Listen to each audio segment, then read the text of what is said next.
Welcome to West Michigan Worship Center, where the power of God's Word ignites hearts and transforms lives. We are a dynamic, Christ-centered community committed to making disciples, winning souls, and spreading the love of Jesus far and wide.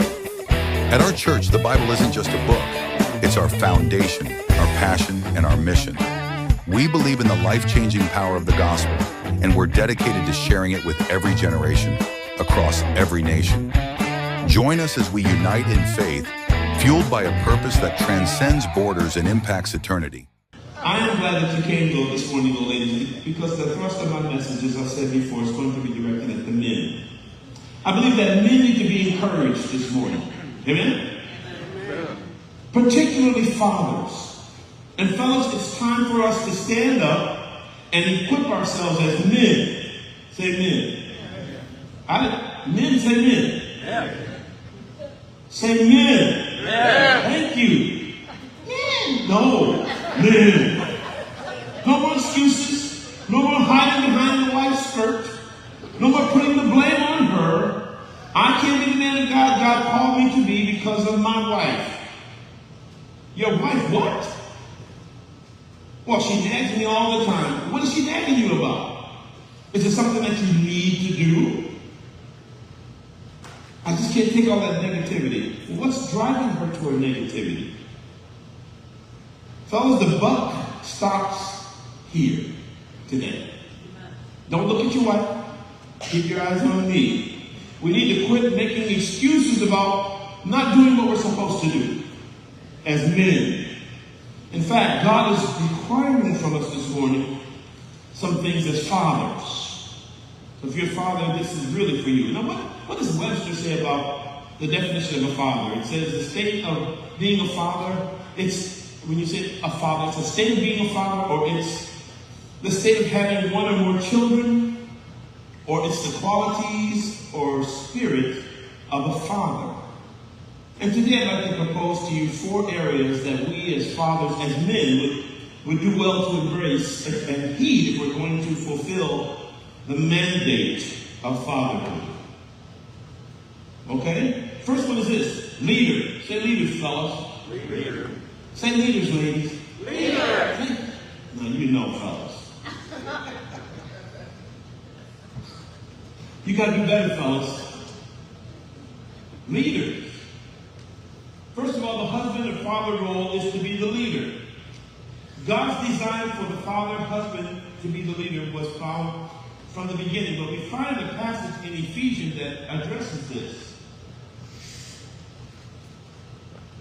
Chapter 5, verse 22 through 24. Ephesians chapter 5, verses 22 through 24. It says this. Wives, submit to your own husbands as to the Lord, for the husband is the head of the wife, as also Christ is the head of the church. What happened here? And he is the Savior of the body. Therefore, just as the church is subject to Christ, so let the wives be to their own husbands in a couple of things. In everything. That's what, yeah, in everything. In everything. This is not to be viewed as an egomaniac's dream. It doesn't mean that the father should be viewed as, it does mean that the father should be viewed as the head of the family, but the leader must also lead in other things like squelching arguments or being the first to say, I'm sorry. The leader must lead in spiritual things as well. The father should be the leader in leading his family to church. As for me and my house, we're going to serve the Lord. Amen? Amen. He establishes boundaries for those outside, those other family members, those friends and acquaintances. You know, when I was growing up, my dad, there's certain things he would not allow. Obviously, you have to watch what you say, language and all those kinds of things. But there's other things that he would not allow. And I wish I could tell them to you. I think in private I'll tell them to you, but There's some things that you would not allow. I remember one time, me and the guys had just been out playing basketball, and we were sweating up the place, And my dad came on the backboard. We were watching, I don't know what it was, Spider-Man or something like that. He goes, "One of you guys need to take a bath." They looked at me, and you know what? Immediately we all came left the room. But fathers do that. They put curfews on. They regulate the conduct that goes on in the home. The father is the leader. He primarily leads, though, by loving. He leads by loving. It's not a dictatorship. It's a leadership. I think there's a verse in Ephesians that I had there. I did not. Okay. The second way he leads is protection. Say protection. Protection. Say protection, man. Protection. Thank you, all three of you. Appreciate that. The next area that we need to address is the area of protection. This concept is so ingrained in biblical history that the Bible really doesn't have to directly address it. It's a natural instinct for the male to protect the female, just like it is natural for a mother to protect her offspring. Psalms 103 verse 13 tells us this. Okay, I don't know where we are now. I lose you or lose me? There we go. Protection. There we go. Keep going. Keep going. I must have went too fast. Keep going, bless. I'll read it. That's okay. Okay. As a father pities his children, so the Lord pities those who fear him. As the father pities his children, so the Lord pities those who fear him. It's in times past, we always have relegated protection to physical protection. You're going to protect me from this, that, and the other. And we don't really use that kind of protection anymore. If something's going on that you need protection, who do you call? The police. And don't say Ghostbusters. It's not Ghostbusters. It's the police. You call the police. If somebody's acting crazy, you call the police. I do. Or you may have a neighbor who's playing the music too loud or something like that, or oogling at your girls or something like that. Then you might want to address them, but if it gets out of hand, you call the police. Is that right? Right. So what areas do we defend our families? What are those areas? There are enemies that are without and within. And God wants us to check those things that want to threaten our home. Let me give you some examples. Enemies without. What does that mean? There are ungodly societal attitudes. There are people now that think that, hey, if I shack up with your daughter in school. Or situational ethics. If it's in this situation, it's right, even though God says it's sin. Or there's people that have a different view on maybe sexual orientation, and they think, well, you talk like the girls. They start telling their young fellows that they're girls. You don't want that. Right? Right. They're boys. Right. If they're a boy, they're boy. If they're a girl, they're girl. Right. And these kinds of things invade our homes. They invade our outlook on life. And they invade our destiny, our purpose. There are people that believe there's no God. There's no God, or I don't think there's a God. And they try to put that on your kids. You need to protect your family against that. Or an atheistic view that says that there's no God. You really need to protect them against that. But that's growing, unfortunately. You know why? Because we haven't been the church that we need to be. I know this is tough, right? Amen. I know it's tough. The word we use to protect our children is called discipline.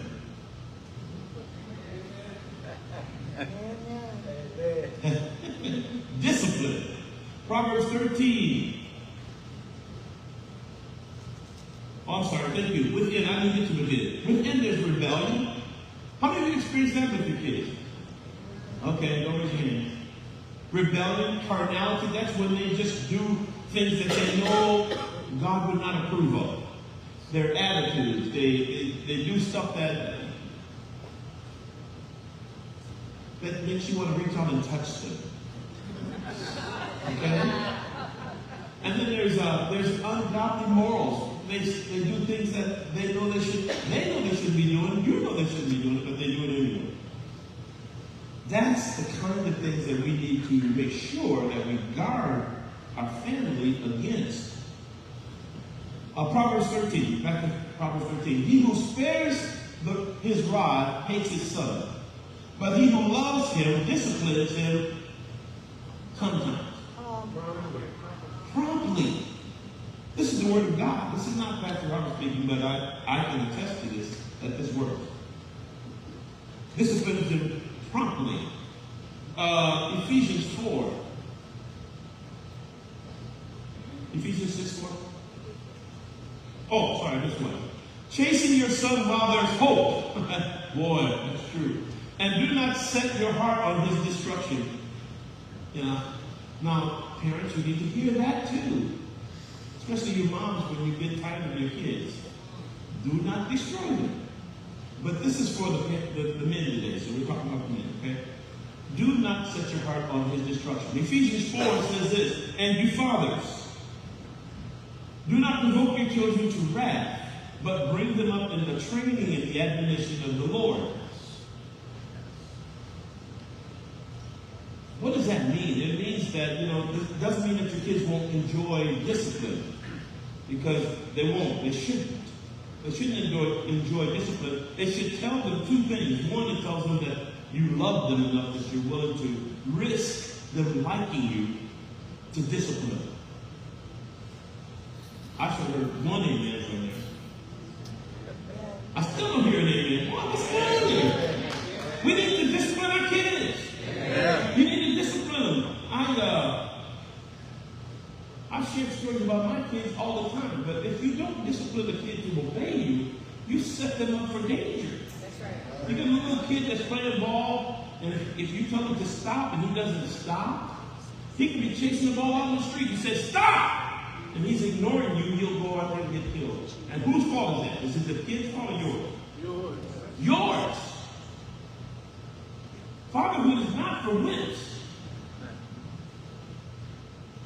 Moving on.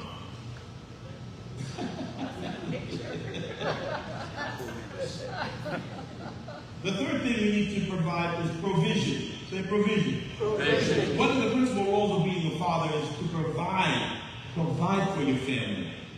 Now, immediately, when we think of provision, we think of food and shelter, clothes, etc., and all of that.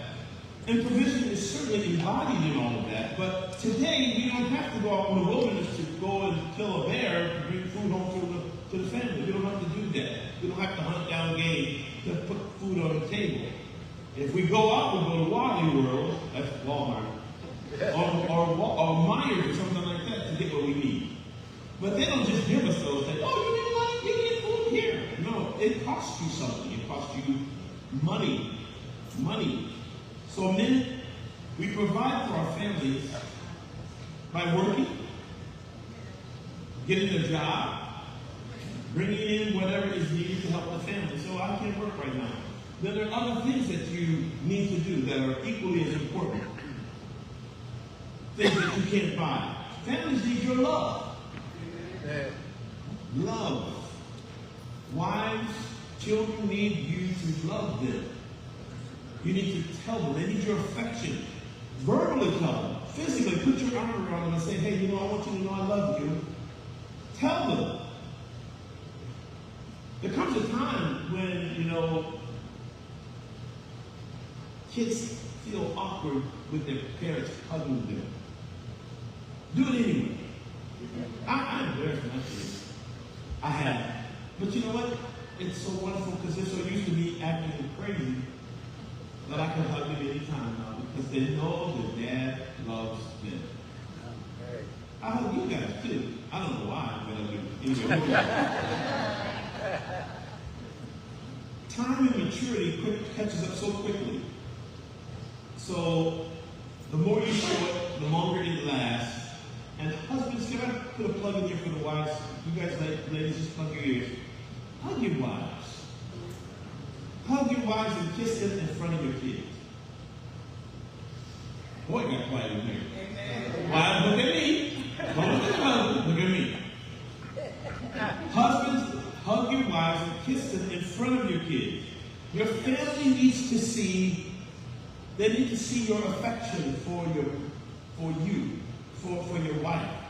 Guys, if when you hug your wife in front of your kids, it settles them. There's a certain stability that brings about when they see you loving on their mom.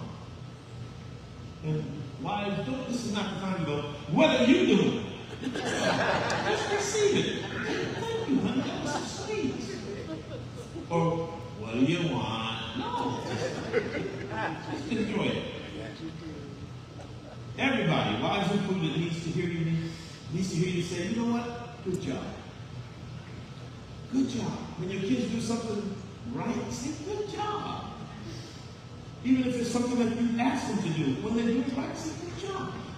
Because these kinds of things reimburse. Not reimburse. Thank you. That. it helps them to, it encourages them actually to keep doing the things that you want them to do. They need your love. They need it. They need your approval. Amen. Everybody needs to hear you say good job. A wife can be cooking. I know sometimes the meals are heavenly. And then there's sometimes the meals are heavenly. So, but then you need to say, this is great, man. I appreciate it. Provide encouragement. Provide comfort. Provide discipline. Provide whatever is needed. You are the provider. Husbands, you're the provider. Provide what they need. They need a Band-Aid, give them a Band-Aid. They need you to kiss their owie, send them to mom. Moving on. The last role is this. The role of fatherhood is the priesthood. Yes. Now, I know this may seem strange to some of you, not to those of you who I counsel. The father, one of the roles that he takes is the priesthood. The priesthood is one that is the mediator between the people and God. And when you become husband, you are the principal religious leader in the home. Yes. What does that mean? That means that although husbands and wives share this responsibility of presenting your kids, praying for them, all these things, it's the husband who's the leader that makes the biggest impact because you're the head of the home. Boy, you got quiet in here. Husbands, father, have roles like a priest in the Old Testament. The priest is the one that would lift up the people to God and say, God, please help these people. Help them, God. Heal.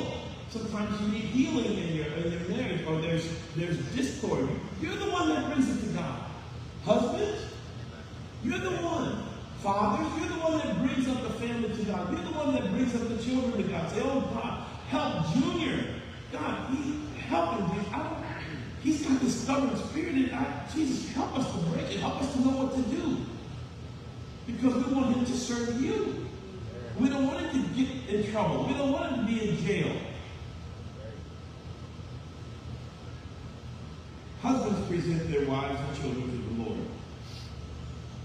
Job, you remember Job? Job would make sacrifices for his kids. They were grown, right? They were grown, had kids of their own, all this stuff. But Job would make sacrifices to the Lord for his kids just in case they did something that they didn't ask God to forgive them for. We do the same thing. Husbands, as leaders, we lift our family to the Lord. We pray for them. If you got grandkids, you pray for them. You lift them up to God and say, oh God, have mercy on my family. I don't want anybody to get lost. Jesus is the head of the church, right?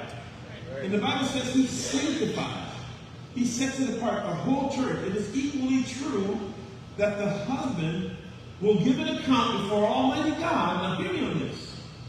The husband gives an account to God on Judgment Day for what you did or what you didn't do with your family. God's holding you responsible. You can't look at your wife and say, well, you know, she wasn't right. No, that's not what I'm saying. He's holding you responsible. What did you do? What are you doing? So, leader, protector, provider, and priest. I challenge you today, as I challenge myself, to be the father that God has called us to be. To be the husband that God wants us to be for those of us who are struggling, that He would help us to fulfill these roles. Because we're going to be accountable for what we do and what we don't do. Your family's in a mess. Guess whose fault that is? Don't look at your wife. No, it's you. It's you. Wait back quiet in here. I guess it must be sinking in, huh, fellas? Say amen. Amen. Okay, I appreciate that. I was a little better amen. God wants us to be the men. God wants us to be the fathers that He designed us to be. He wants you to take control. Stop making excuses, guys. If you haven't done it, start today. Start today. Say, today, by God's grace, I'm going to be the father that God wants me to be. You say, well, if you have children and you're not living with their mother, okay? I know how that goes. I'm not condoning it, but you still need to be the dad. Amen. Are you hearing me? Step up. Step up. Go to that young boy or go to your son or daughter's mother and say, look, I'm sorry for not being there, but I know that this is something that God wants me to do. And take an active role. Amen? Amen. It's important. So, this Father's Day, let it be the start of some new things, or let it be the continuation of these 4 roles that God wants us to fulfill. Amen? Amen. Let's pray. Jesus, we just come to you today acknowledging that apart from you, we can't do anything. As the young people say, we can't do jack. So Lord, we pray that today you would help these men who are fathers, husbands. Help us, God, to fulfill these roles. Help us, God, to present our family to you. Help us to lead, God, but we lead by loving. Help us, God, to provide, God, but not just the meal ticket. God, help us to provide all that the family needs. Help us to show affection and love to the family, God, because they need that. And Jesus, I pray that you would get in this and make this an incredible year for every father here. We ask in your precious name. Amen. Amen. You can be dismissed just as soon as you turn to someone and say, even if they're late, happy Father's Day. Happy Father's Day. Thanks for watching. Join us every Sunday morning at West Michigan Worship Center, where a church alive is worth the drive. Led by Pastor Robert Johnson, our services begin at 11 a.m. Eastern Standard Time. For more information, connect with us on Facebook or join us live at 1430 Hendrick Road in Muskegon, Michigan, or call us at 231-798-2131. We can't wait to worship with you. God bless you and see you next time.